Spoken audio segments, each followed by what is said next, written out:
Peace, peace, peace. Welcome back to my YouTube channel. For those of you who don't know, it's your boy Vic Slang Hope.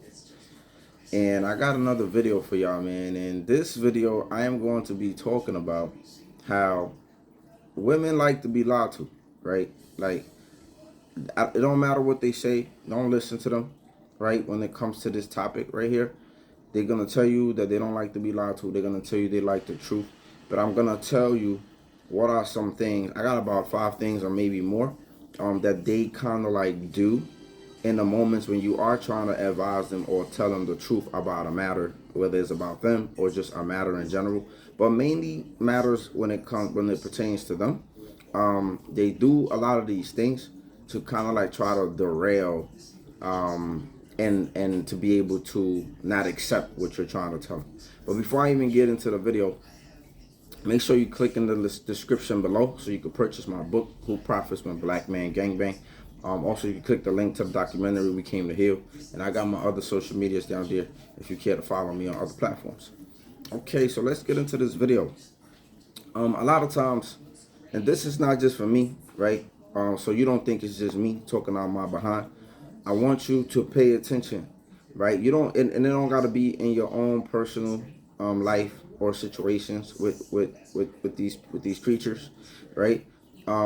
You can actually, and creature, they take creature as disrespect. Creature, we are creatures, right?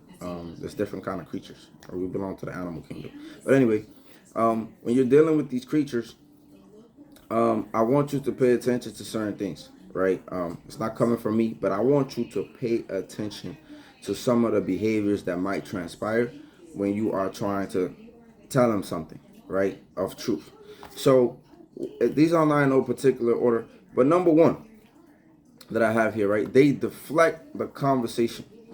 When you bring up a matter, right, they deflect the conversation, and deflection could happen in many different ways, right?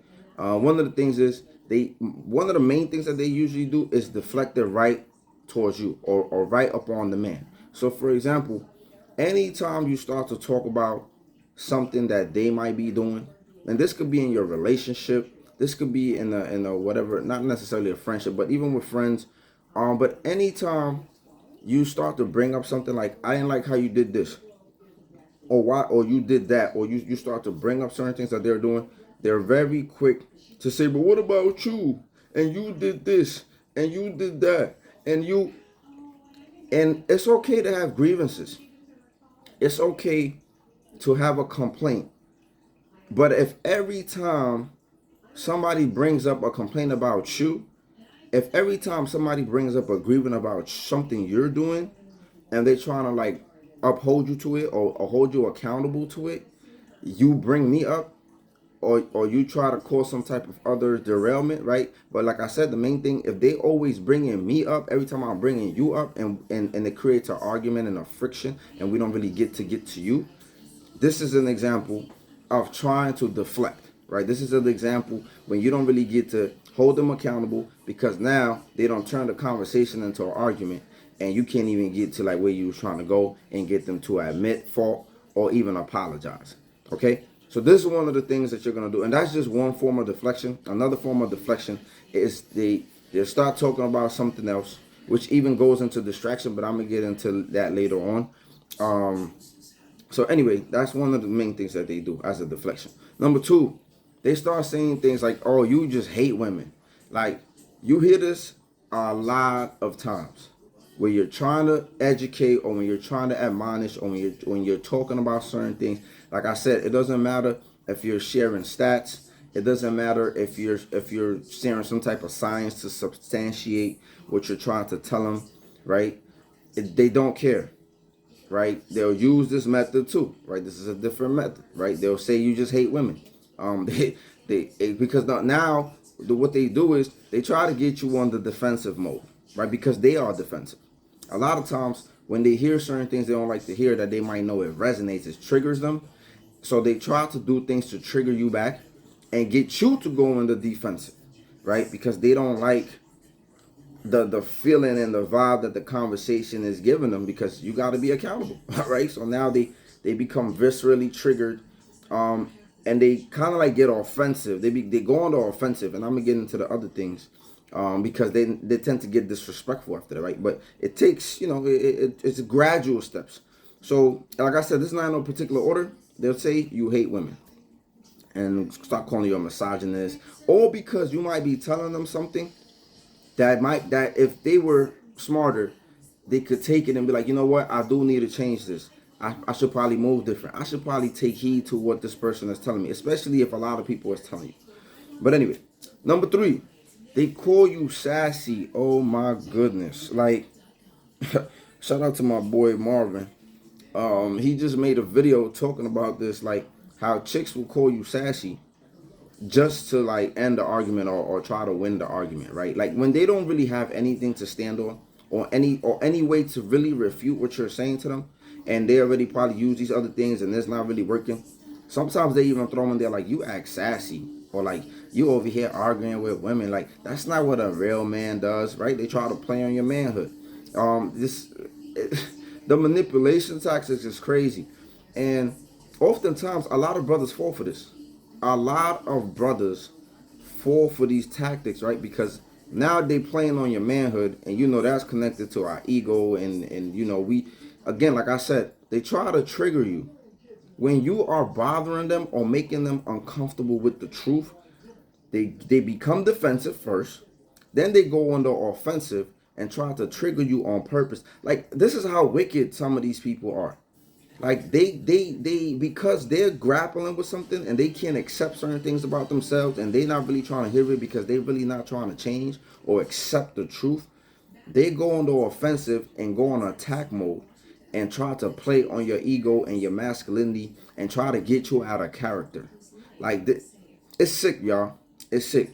The next thing that they do, become disrespectful, and this ties into, this is like an escalation thing that they do, right? So they become disrespectful a lot of times. If sassy don't work, now they calling you the B word. They calling you all type of stuff. If your appearance looks a little funny, they start trying to make fun of your appearance. Oh, they'll say something about your beard. You know how many times they'll be like, oh, with your trash beard, or your whatever, right? They try again. The whole purpose is they're uncomfortable, and they trying to make you uncomfortable. They trying to derail the conversation, right? They trying to deflect. So they're using all of these different tactics and becoming disrespectful again. This be working for them, right? Because a lot of guys not gonna go for that when you start disrespecting them. So now it's a whole different argument. Now they cursing you out too. And look, nobody's held accountable because now they don't distracted you. They disrespected you. Now it becomes an argument, a negative argument, right? And now y'all cursing at each other. You calling them names, they calling you names. Boom, no accountability, right? They get to walk off, and then the last thing they always gonna keep bringing up is just how you was cursing at them. Crazy. The next thing on the thing, the last thing, but there's more things. All of this kind of like goes to the same thing. They try to distract you. And they try to distract you in many ways. Some of them, they might start crying, right? They start crying. They'll start telling you a sob story. They'll start making an excuse as to my trauma and blah blah blah. And they'll just anything to wiggle out of not punishment. I'm thinking about kids. Anything to wiggle out, because basically, you when you chastise somebody, and advice doesn't have to feel like a chastisement, but when you do wrong things, you need to be held accountable, especially if you are engaging, if you're in a relationship with somebody and you constantly do certain things, and especially if you constantly in denial, it becomes annoying. And sometimes I'm not just saying to leave and give up on people, because we do that too easily. Sometimes you have to really work through certain things. But when you're admonishing, and you telling people certain things, they'll try to distract you. They'll either try to do something sexual. They'll either it just be a lot of things they try to do. Right? They'll try to kiss you so you could be quiet, or like if you're in the middle of talking or telling them something, like they'll try to get sexual. They try to get frisky. They'll just start crying, like anything to distract you from anything that you're trying to tell them in that moment about themselves and hold them accountable. They're trying to distract you, right? So they do a lot of different things. So, and I probably missed them. There's a whole bunch of stuff that they do. It's a whole bunch of other stuff. But this is just a indication that you're not trying to hear what I'm trying to tell you. Because every single time, and don't let you be a woman, right? Because if you're a woman, even if you're a woman and try, like sometimes you would think that, oh, maybe if it comes from a woman, it's gonna be better, right? They're gonna be more receptive. They're gonna be more. They're gonna have an ability to be able to be like, you know what, that's my sister, or that's it's coming from a woman, because they got a sisterhood, right? But even when it comes from a woman, they would sit there and call you a pick me. They would sit there and call you a mammy. And this again, it goes back to the things, right? They'll deflect the conversation, try to talk about you and what's wrong with you, what's wrong with your appearance, call you names. Like they always resort to the same tactics. And of course, there's more, and y'all can put them down in the comment section. The other tactics that y'all might have experienced when you're trying to tell them the truth, and they don't want to, they don't want to embrace it. Yeah, so don't let you be a woman, man, because they're gonna call you names. They're gonna say you a sellout. You sticking up for the brothers. It's no getting to some of these chicks. It's very rare. When I meet women who are accountable, and this is one of the 10 things I mentioned in the video, 10 signs she's a keeper, right? One of the things I mentioned is if she accountable, if she can apologize, if she can wholeheartedly be like, my bad, I'm sorry, I apologize, I'm gonna work on it, I'm gonna be better. Yo, that is a great quality in a woman, because a lot of them don't have it. A lot of them is very hard. It's like a knife is being stuck in them and smeared and moved when it's time for them to just say, I'm sorry, I apologize, I'm gonna be better.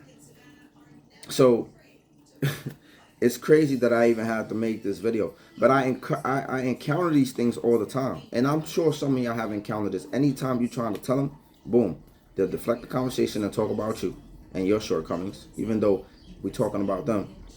When it's the time for me to talk about your shortcomings, can you just hold on talking about me? Y'all get to tell us all the time what we doing wrong. Can we just keep it on you for a second? But they deflect. They're gonna say you hate women, right? And it's like me. Anyway, they're gonna call you sassy, right? Trying to play on your masculinity because they know that's gonna trigger you, right? They become disrespectful, call you all type of different names and talk about your appearance all crazy, right? Or they try to distract you. And all of these things are tactics of distraction. And this is why I say they don't really like the truth. Now, if you can't accept the truth and you got to do all of these tactics, you can't sit here and tell me that you want to change. You can't sit here and tell me that you are receptive to the truth. Because you can't tell me, because if every time we having conversations and you don't care about the studies, you don't care about the stats, you don't care about anything that is being presented, and you do any of these things, then you can't tell me that you are receptive for the truth. But let me know what y'all thoughts are on the video in the comment section, and let me tell me what I missed, right? I'm pretty sure there's a lot of other things that y'all might have experienced when you're trying to tell them the truth that they do to kind of like deflect it or ignore it. Let me know in the comments. Peace.